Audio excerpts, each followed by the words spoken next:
Gurizada, romboide maior e menor. Romboide maior e menor. Onde é que ficam esses caras aqui, hein? E mais. Quais são as funções, ações motoras do romboide maior e do romboide menor? Como identificar de uma forma fácil, rápida e inteligente? Videoaula de hoje, vou te mostrar de uma forma biomecânica vetorial como entender as ações motoras, tanto do senhor romboide maior quanto do senhor romboide menor. Então vamos lá, vamos para isso. Galera, eu estou no Zygote Body aqui. Zygote Body é um programinha gratuito, tá? Tá aqui, ó, Zygote Body, tá? Vocês podem fazer o acesso aí pela internet e vocês vão ter acesso a esse bonequinho aí. A gente pode diminuir, aumentar tamanho, bem bacana. Mas o mais bacana dessa plataforma aqui, né? Dessa estratégia, é que eu posso, galera. Pá, deixa eu tirar aqui do lado que tá me atrapalhando aqui. Vamos ver se eu venho com ele mais para cá. Aqui. Beleza, agora ficou legal. Olha só, eu posso fazer isso aqui, ó. Eu posso dissecar, então eu posso girar para um lado e dissecar. O que que eu vou fazer? Eu vou encontrar aqui o romboide. Olha lá o trapézio, né? Tá aqui, ó. Deixa eu aumentar. Glorioso trapézio. Em outra videoaula nós vamos dissecar o trapézio, hein?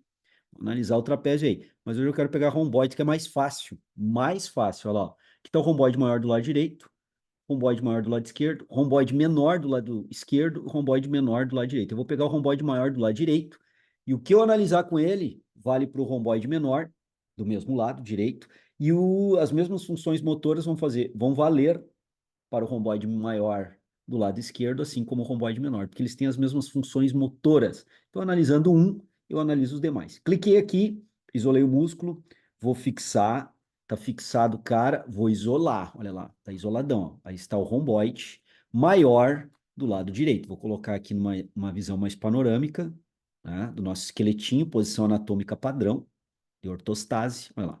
Agora a gente vai aumentar, vamos lá.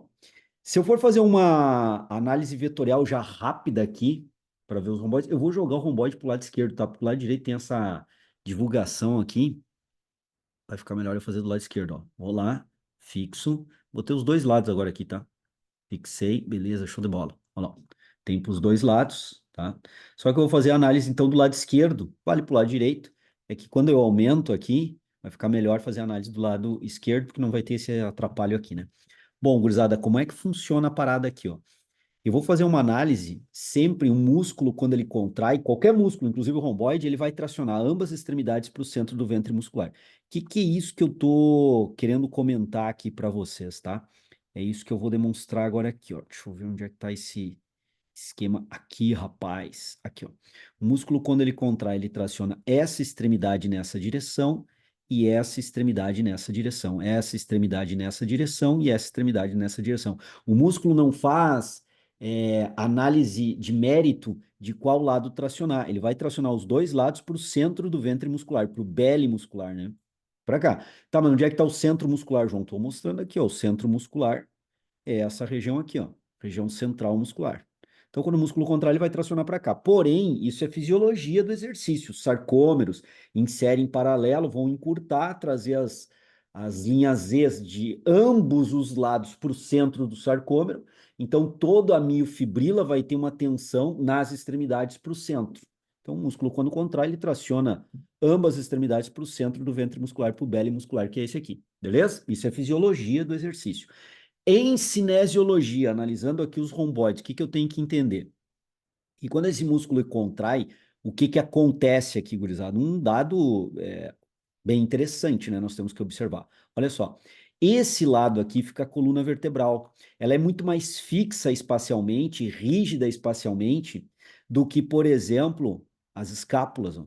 A escápula é muito mais móvel. Então, eu pego as duas peças ósseas em que o trapézio, em que o romboide maior está conectado, as duas peças ósseas. Quais são elas? Bom, as peças ósseas aqui são as vértebras da coluna vertebral, especificamente aonde não preciso saber. Preciso saber que é nas vértebras, certo? Nesse caso aqui.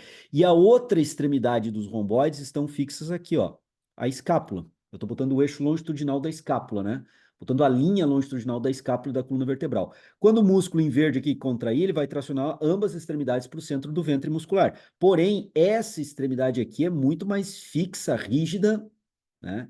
E imóvel do que essa região escapular, que é muito mais móvel.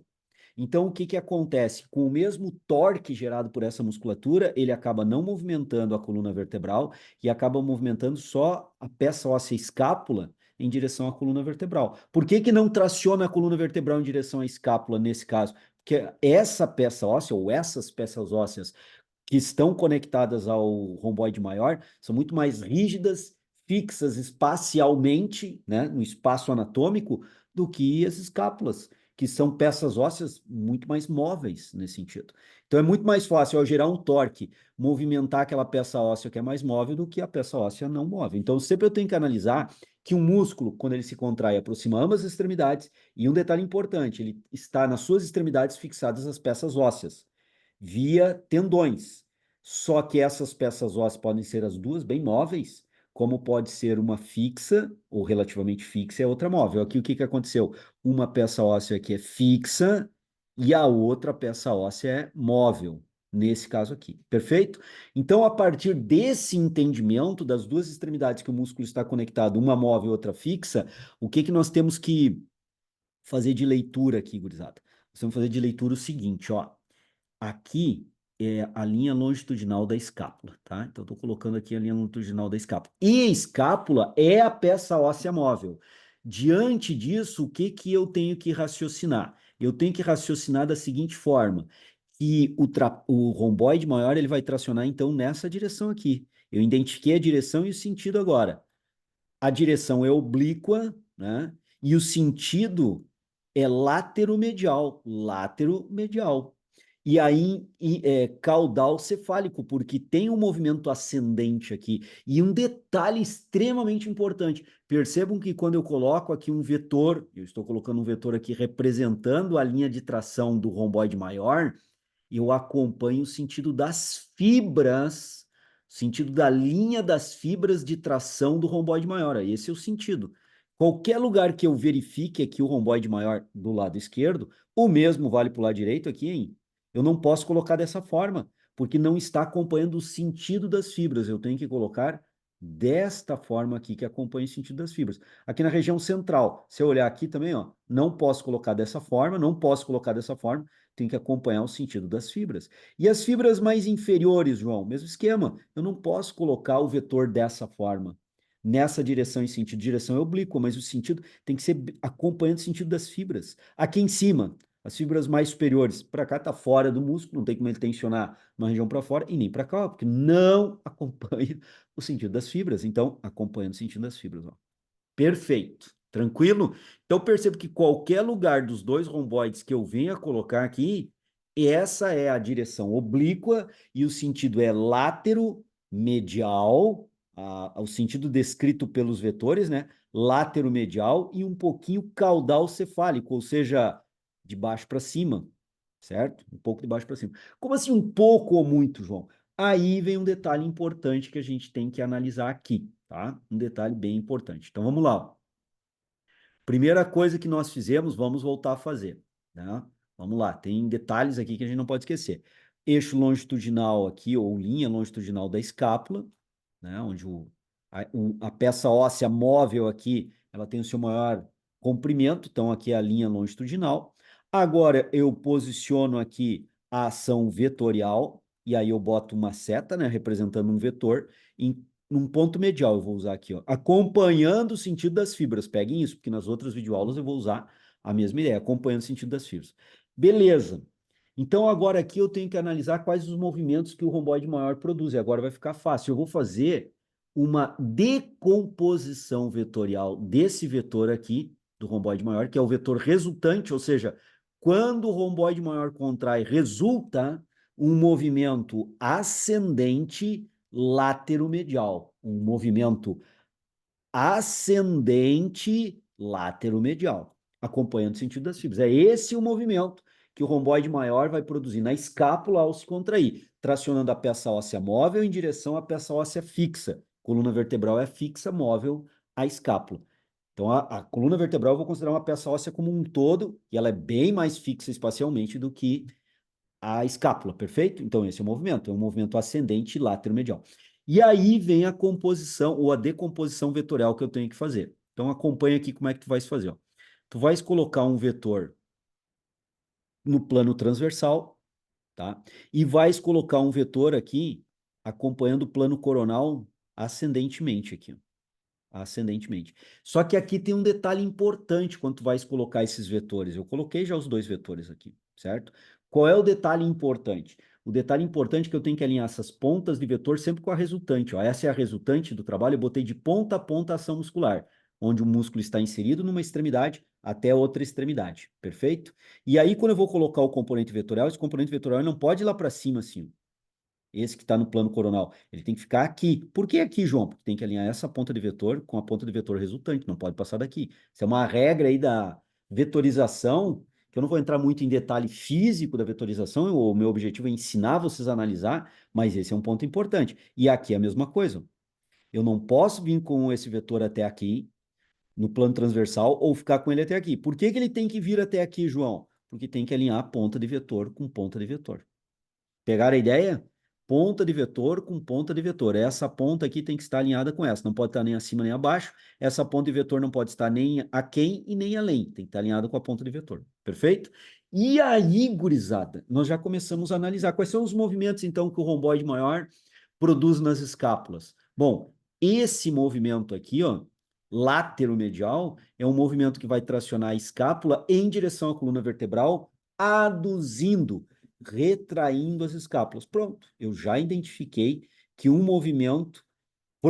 dos movimentos possíveis de serem produzidos pelo trapézio, pelo romboide maior, é o movimento de adução escapular. É um forte grupo muscular, romboide maior e menor, né, formando em grupo muscular, adutor escapular, é um forte adutor escapular. Porém, todavia, entretanto, nós temos um outro componente vetorial que nos mostra o quê? Que além de ter um poder adutor, forte adutor, retrator escapular, tem também um movimento possível de ser produzido pelo romboide maior e menor, que é a mesma coisa, de elevação da escápula. Lembrando que depressão da escápula é um movimento contrário, aqui para baixo, ó. Mas ele está fazendo esse movimento de elevação da escápula. Perfeito? Pronto. Eu já identifiquei que o romboide maior é capaz de elevar as escápulas e aduzir as escápulas. O que mais eu consigo enxergar com a cinesiologia vetorial? Vamos enxergar mais coisas aí, galera. Que coisas eu consigo enxergar? Tem uma regra importante aqui, tá? A regra é o seguinte, ó. Eu tenho um vetor aqui, tá? E aí eu tenho um outro vetor aqui, ó. É a mesma direção, mesmo sentido, mas não é a mesma magnitude. Mesma direção, mesmo sentido, mas não é a mesma magnitude. Mesma direção, mesmo sentido, mas não é a mesma magnitude. O que que é direção? Aqui a direção é vertical, vertical, vertical. Sentido de baixo para cima, de baixo para cima, de baixo para cima, de baixo para cima. Porém, a magnitude é o quê? O comprimento do vetor representa a magnitude daquela variável que eu estou representando vetorialmente. Existem grandezas da física que são representadas vetorialmente, são grandezas vetoriais. Velocidade, força, aceleração, deslocamento e por aí vai. Aqui nós estamos descrevendo deslocamento da escápula a partir da contração dos romboides. Deslocamento da escápula, anatomicamente, esse deslocamento no corpo, a partir da contração dos romboides, e nós pegamos o vetor resultante, onde resulta efetivamente o movimento do romboide maior, achamos um componente no plano transversal e um componente no plano coronal. No plano coronal, nós estamos vendo que há uma elevação escapular, e no plano transversal, há uma adução transversal, retração das escápulas. E aí eu venho para essa regra. E eu identifico que o poder de tração para esses movimentos tem a ver com o comprimento vetorial. Então, se eu tiver um vetor menorzinho aqui, o poder de tração ainda menor. Se eu tiver um vetor maior aqui, o poder de tração ainda maior. E comparando os dois componentes vetoriais, o que que eu identifico? Romboide maior é mais potente para aduzir, mais do que o dobro do que ele tem como força motora para elevar. Embora ele seja um componente importante para elevar as escápulas, ele é muito mais importante para aduzir as escápulas, muito mais importante na adução escapular do que na elevação escapular. Como é que eu concluo isso? Porque esse vetor que está aqui, eu vou mudar até a cor aqui para a gente poder se achar melhor, tá? Vou botar em azul aqui, ó. Esse vetor que está aqui, se eu colocar ele para cá do mesmo tamanho, ele vai ficar mais ou menos aqui, gurizada, ó. Olha lá, ó. Então, o poder dele de elevar, eu repeti a magnitude aqui. Magnitude é o comprimento do vetor. Então, eu identifico o quê? Que ele eleva, tem um poder de elevação escapular, né? E ele tem um poder de adução. Porém, o poder de adução, se eu colocar o vetor aqui de novo, ó, com a mesma magnitude, ele vai ficar até aqui, é quase 2 vezes e meia mais forte para aduzir do que para elevar. Olha que bacana! Olha que show, olha que massa. Quando eu começo a enxergar a vetorização do romboide maior, de um músculo, eu estou vetorizando um músculo, eu começo a interpretar não só as suas ações motoras, como também começo a identificar o quê? Seu potencial de ação muscular baseado na sua posição anatômica e na sua capacidade vetorial de tracionar uma peça óssea móvel, que nesse caso aqui é a escápula. Então, concluindo, o romboide maior, ele é um músculo elevador escapular e adutor escapular, porém, muito mais forte para aduzir a escápula, 2 vezes e meia, praticamente mais poderoso, potente para aduzir a escápula do que para elevar. E aí, uma última questão, mas antes disso, te pergunto o seguinte: ponto importante agora aqui. Já te inscreveu aqui no canal? Já acionou o sininho para receber as videoaulas diárias que eu projeto aqui? Essa série tá bem bacana, estou começando ela nessa videoaula de hoje, mas eu vou gravar várias outras videoaulas mostrando a composição e decomposição vetorial de ações musculares. E tem muito mais coisa para a gente ver por aí. Então, te inscreve aqui no canal, não perde isso e aciona o sininho, porque são videoaulas diárias e às vezes 2 videoaulas por dia para que tu não perca essas informações. E outro detalhe, vou colocar essa playlist aqui, ó, para que tu cliques agora. Clica aqui, ó, nesse linkzinho que está aqui, nesse card, vai entrar numa playlist aqui sobre biomecânica aqui na área, no meu canal, bem bacana também, que vai te ajudar a ver. Não vai sair do vídeo. Clica aqui agora nesse outro card aqui, ó, nesse outro card aqui. É o outro agora aqui, tu vai entrar numa outra playlist de cinesiologia que eu tenho aqui no meu canal no YouTube, tenho certeza que vai te ajudar bastante. Então, fica ligado no canal, divulga o canal também para teus amigos aí, para a galera que está estudando, a galera que quer aprender, quer entender melhor, está precisando de nota aí em cinesiologia na universidade, é acadêmico, está estudando lá em fisioterapia, acadêmico de medicina, acadêmico de educação física, ou seja, tem anatomia, está com dificuldade de entender melhor, estou te dando aqui as dicas. Dicas não, orientações, né? Orientações de como vetorizar a ação muscular do romboide maior. Deu para entender aí, galera? Olha só que bacana isso aqui. E aí vem o último ponto, como eu estava dizendo, para a gente fechar a videoaula de hoje. Seguinte, como então o romboide maior pode só elevar a escápula e não aduzir, já que a ação resultante dele é essa aqui, acompanhando o sentido das fibras, ele eleva um pouco e aduz muito. Perfeito? Essa é a ideia. Ele eleva menos e aduz mais. Perfeito? Mas como ele pode atuar só aduzindo? Para que o romboide maior atue só aduzindo, esse componente vetorial adutor tem que ser inibido. Inibido como? Músculos que fazem a ação motora contrária. Como assim, João? Músculos que são abdutores escapulares, se agirem na mesma magnitude, no sentido contrário, de forma isométrica, não precisa abduzir a escápula, mas contraia na mesma magnitude de forma isométrica, vai impedir essa ação de adução. Vai impedir essa ação de adução desde que a magnitude seja a mesma. E aí, inibindo a ação de adução pela musculatura antagônica em contração isométrica, pela musculatura antagônica em contração isométrica, tipo serrátil anterior, que vamos analisar futuramente. O serrátil anterior é um abdutor escapular.